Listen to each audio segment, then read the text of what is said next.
Les gars, oui, il était héritier. Bernard Arnault, il faut savoir, c'est le fondateur de LVMH, Louis Vuitton, la maison mère de Louis Vuitton. Il est troisième homme le plus riche du monde. Mais il faut savoir, quand tu creuses son histoire, il faut te préparer, il faut être prêt pour pouvoir avoir les reins solides. Parce que sinon, tu pètes un plomb. Et d'ailleurs, c'est pas compliqué. Hein. Les chiffres en France, c'est une entreprise. S'il y a 3 entreprises sur 4 qui ne passent pas le cap des 2 ans. Donc, ça veut dire que 75% des entreprises meurent avant 2 ans, déjà, pour te dire. C'est pareil. Donc, ça veut Je crois qu'ici, c'est 3 ans. Bah, c'est la même chose.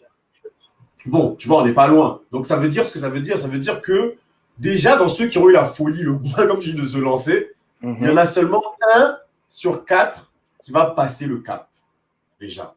Mais pour moi, ce qui fait la différence entre ce 1 et les 3 autres qui ont raté, c'est le mindset. Vraiment. Vraiment, c'est le mindset. C'est pas une histoire d'argent, une histoire de moyens, d'intelligence, de quoi que ce soit. Parce que argent, là, je te jure, j'ai fait une vidéo il y a quelques jours sur les 10 entrepreneurs les plus riches du monde. Et il y a quelques héritiers dedans. Et les gens vont te dire, ah, mais comment Bernard Arnault, comment tu vas dire que le gars, il a travaillé dur pour pouvoir avoir maintenant être le 3e homme le plus riche du monde? Les gars, oui, il était héritier. Bernard Arnault, il faut savoir, c'est le fondateur de LVMH, Louis Vuitton, la maison mère de Louis Vuitton. Il est 3e homme le plus riche du monde.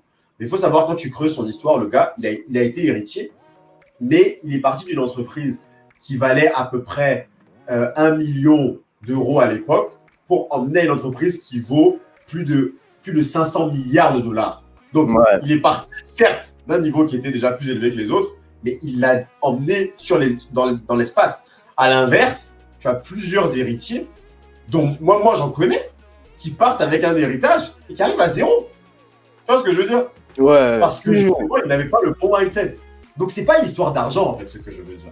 Bien sûr, au démarrage, c'est confortable, si jamais tu as les moyens. Mais si tu n'as pas le bon mindset, là, on peut te donner tout l'argent du monde, tu vas le perdre. Ça, c'est clair et net. Mais et c'est très, très important parce qu'il y a plein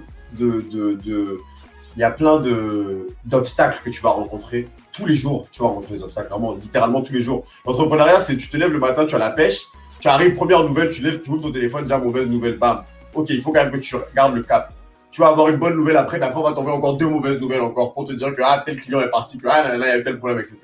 Et si tu n'es pas solide mentalement, tu vas juste dire ciao, je passe à autre chose en fait. J'espère que vous avez bien aimé la vidéo.